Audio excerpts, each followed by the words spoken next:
নমস্কাৰ বন্ধু বান্ধৱীসকল, মোৰ অন্য এটি ভিডিঅ'লৈ আপোনালোকক স্বাগতম জনাইছোঁ।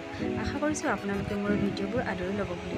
আজি মই আপোনালোকলৈ লৈ আহিছোঁ কঁঠালগুটিৰ সৈতে কচুথুৰি শুকতি মাছৰ এটা টেষ্টি ৰেচিপি। তেন্তে আহকচোন যাওঁ ভিডিঅ'টোৰ মাজলৈ। আমাৰ মচন্দৰী ঘৰৰ, যিহেতু নেকি বাৰীতে আমি এনেকৈ মচন্দৰী ৰুই লওঁ, আৰু কচুথুৰিখিনিত আমি মচন্দৰী ব্যৱহাৰ কৰিছোঁ, যিহেতু নেকি মই বহুত ভাল পাওঁ মচন্দৰী গোন্ধটো। আপোনালোকেও যদি গোন্ধটো ভাল পাই দিব পাৰে। এয়া মান ধনিয়া, আমাৰ ঘৰৰ বাৰীতে ৰুলোৱা।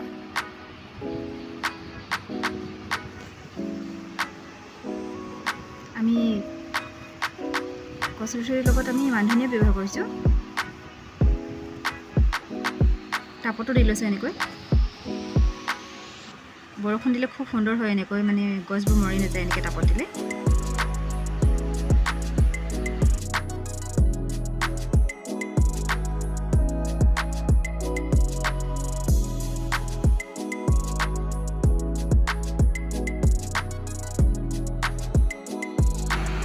এয়া কঁঠাল গুটি আমি ধুই লৈছোঁ ধুনীয়াকৈ।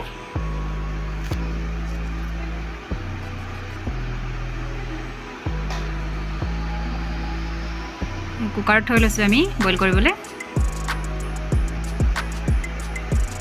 আলু দুটা লৈ লৈছোঁ, লগতে এড কৰি দিম আমি। এয়া কচুথুৰি থৈছোঁ। এয়া আহি গ'ল মচন্দৰী, আৰু এয়া মান ধনিয়া বা নগা ধনিয়া, আৰু ঔটেঙা, কঁঠাল গুটি, জলকীয়া, আদা নহৰু, আলু আৰু কচুথুৰি পিঁয়াজৰ সৈতে আমি কুকাৰত দি লৈছোঁ গোটেইখিনি বস্তু একেলগে, আৰু নিমখ অকণমান দি দিলোঁ।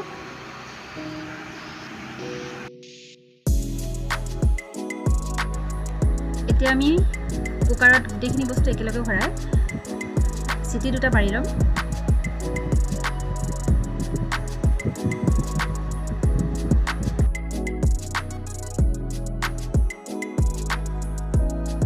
এয়া আমাৰ কুটি লোৱা ঔটেঙা আৰু জলকীয়া, বইল কৰি লোৱা আলু আৰু কঁঠাল গুটি, মান ধনিয়া আৰু মচন্দৰী আৰু শুকতি মাছ, তাৰপিছতে আমি থেতেলাই লোৱা আদা নহৰু আৰু পিঁয়াজ। এয়া বইল কৰি লোৱা কচুথুৰি আমি প্ৰথমতে কেৰাহীখনত তেল গৰম কৰি লৈছোঁ।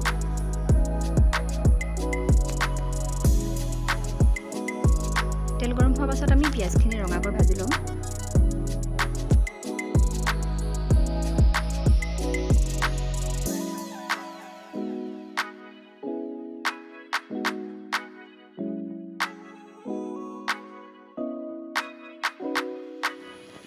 এয়া হালধি অলপ দি দিছোঁ।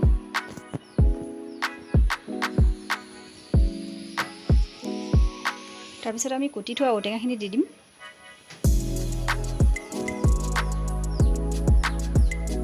ঔটেঙাখিনি ৰঙাকৈ ভাজি ল'ম আমি।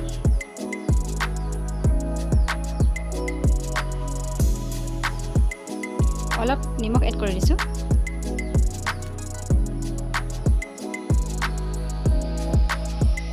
ঢাকনখনেৰে অলপ ঢাকি দিছোঁ।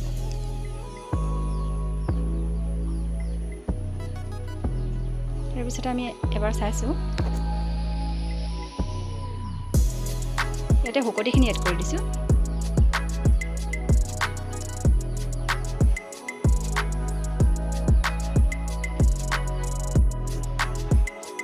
ঔটেঙাখিনিৰ সৈতে আমি শুকতিখিনি অলপ টাইম ভাজি লৈছোঁ।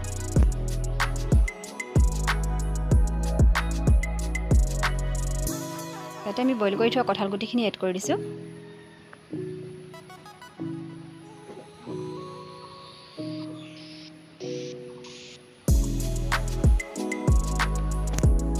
এক কাপমান জোখৰ পানী এড কৰি দিছোঁ।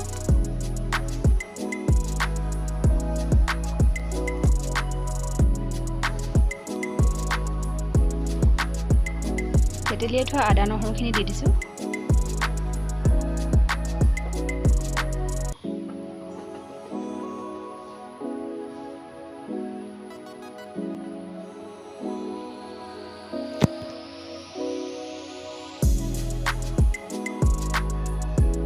এবাৰ আমি কুটি থোৱা নগা ধনিয়া বা মান ধনিয়া বুলি ক'ব পাৰি, আৰু এই মচন্দৰীখিনি দি দিছোঁ।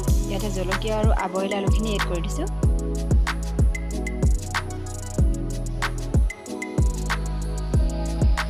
হেতাখনত খুব সুন্দৰকৈ লৰাই 5 মিনিটমান সময়ৰ কাৰণে আমি ঢাকি সিজিবলৈ দিছোঁ তাৰপাছতে আমি বইল কৰি থোৱা কচুথুৰিখিনি ইয়াতে এড কৰি দিছোঁ কচুথুৰিখিনি দি লোৱাৰ পাছত আমি 5 মিনিটমান ভাজি ল'ম 5 মিনিটমান ভাজি লোৱাৰ পাছত এয়া আমাৰ আঞ্জাকণি ৰেডি হৈ গ'ল ভিডিঅ'টো চাই কেনে পালে লাইক কমেণ্ট শ্বেয়াৰ কৰিবলৈ নাপাহৰিব লগতে ছাবস্ক্ৰাইব কৰিবলৈ নাপাহৰিব আৰু কাষতে থকা বেল আইকনটো অ'কে কৰি দিব যাতে মোৰ নতুন নতুন ভিডিঅ'বোৰ আপোনালোকে আগতীয়াকৈ পাই থাকে আজিলৈ বাই বাই